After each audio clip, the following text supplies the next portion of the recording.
I praise to the Most High. Shalom, brothers and sisters. I want to read a script about the Nazarite, the law of the Nazarite. Number 6, 1 through 21.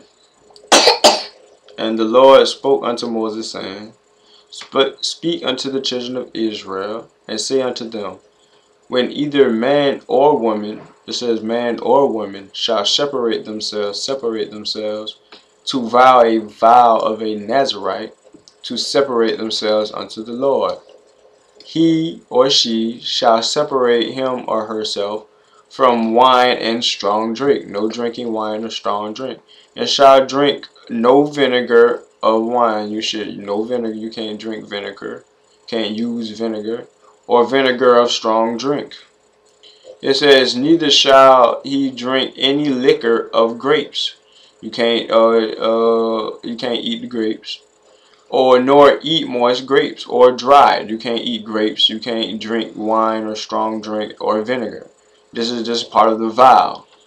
Verse 4. All the days of his separation shall he eat nothing that is made of the vine tree, from the kernels even to the husk. Nothing made from the vine tree. Grapes are off limits. You can't eat them during this vow. All the days of the vow of his separation, there shall no razor come upon his head. This means you can't cut your hair. You can't use a razor at all. You might as well put the razor away. It says, until the days be fulfilled. So there's a specific amount of days that you have to be in this vow. He said, in the which he separateth himself unto the Lord, he shall be holy, and shall let the locks of the hair of his head grow. This is the reason for dreadlocks. You know, it's a holy separation. You separating yourself to the Most High. You know, when you get in your dreads, you're separating yourself towards the Most High. And when you're doing this vows of Nazarite also.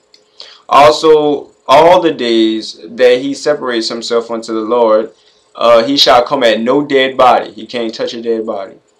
He shall not make himself unclean for his father. He can't touch the dead body of his father, nor or for his mother, or for his brother, or for his sister, when they die, because the consecration of his God is upon his head.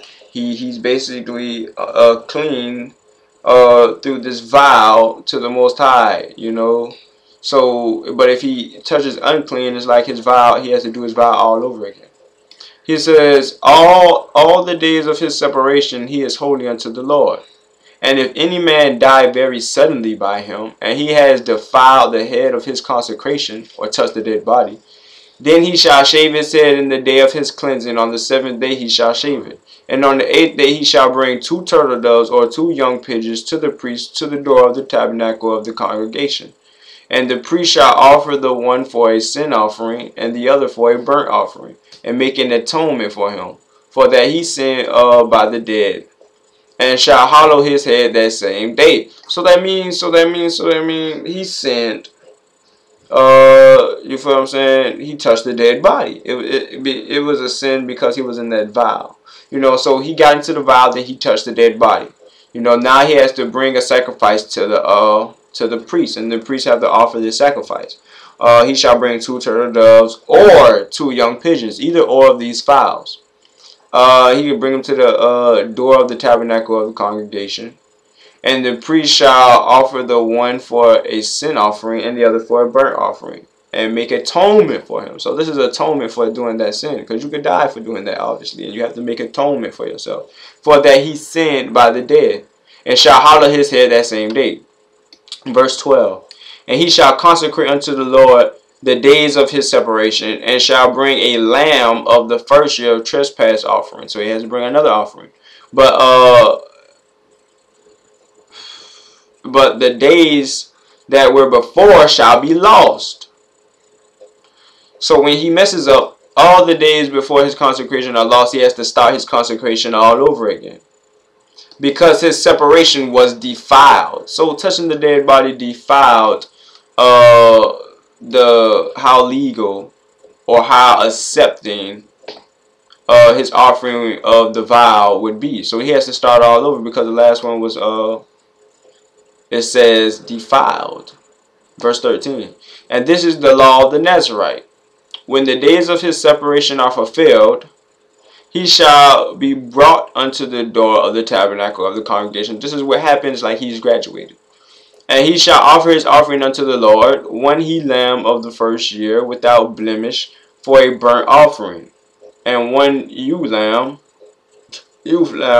of the first year without blemish for a sin offering, one ram without blemish for peace offerings, one ram without blemish for peace offerings, and one ewe lamb of the first year without blemish for a sin offering, and one lamb of the first year without blemish for a burnt offering. He has to bring three offerings: burnt offering, sin offering, and peace offering. And a basket, and it looks like a grain offering. Verse 15. And a basket of unleavened bread, cakes of fine flour mingled with oil, and wafers of unleavened bread anointed with oil, and their meat offering. So grain offering, meat offering, and their drink offering. And drink offering. This is like a feast or something to the Most High for finishing this vow. He says, and the priest shall bring them before the Lord, and shall offer his sin offering and his burnt offering. He shall offer the ram for a sacrifice of peace offerings unto the Lord, with the basket of unleavened bread. The priest shall offer also his meat offering and his drink offering. The Nazarite shall shave the head of his separation at the door of the tabernacle of the congregation. So now he shaves his hair off, and shall take the hair of the head of his separation and put it in the fire which is under the sacrifice of the peace offering. So he cuts his hair off and puts it in the fire. It says of the peace offerings. Of the peace offerings. It didn't say the sin offering or the burnt offering. It said the peace offering. That's when he put his hair under there.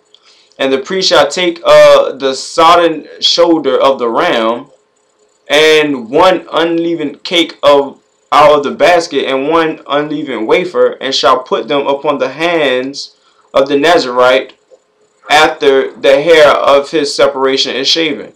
So the priest is to take the sodden shoulder of the ram, and one unleavened cake out of the basket, and one unleavened wafer, and shall put them upon the hands of the Nazarite after his hair's separation is shaven. He's going to give him this food. And the priest shall wave them for a wave offering before the Lord. This is holy for the priest. This is holy for the priest.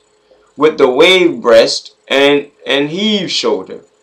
And after that, Nazarite may drink wine.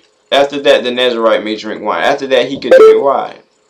So basically, it's like he's fasting. It's like a fast unto the Lord.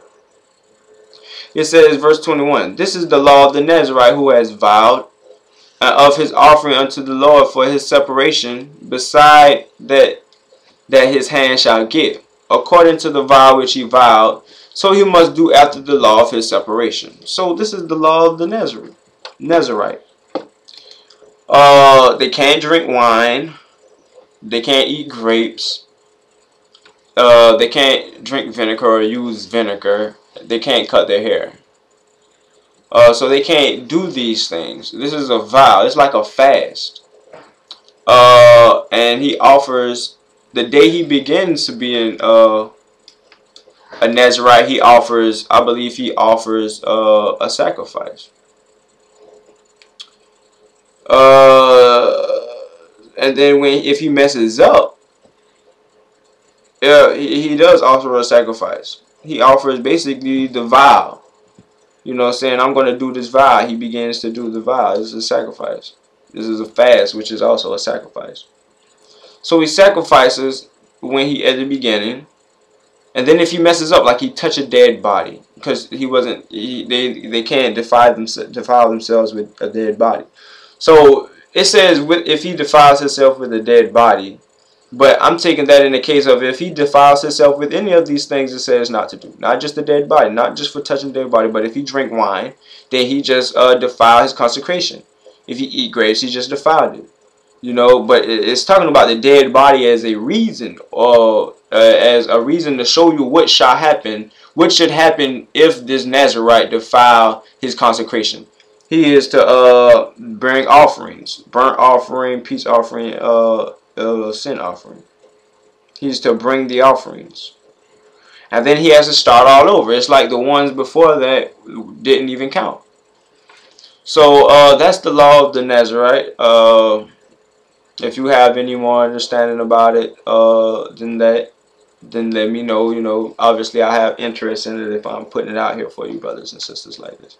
And there's people also out there who say that the Messiah was a Nazarite. When if you read the Hebrew scripts, and it says the Messiah was called a Nazarene, or someone from Nazareth. You know, someone who is from the place called Nazareth. This Nazarite, not Nazarene, but Nazarite is someone who vows a vow unto the Most High. You know, so they're two different things. A Nazarite and a Nazarene are not the same things. For people who come with that understanding, you can explain it to them that way. But praise it to the Most High. Shalom, brothers and sisters.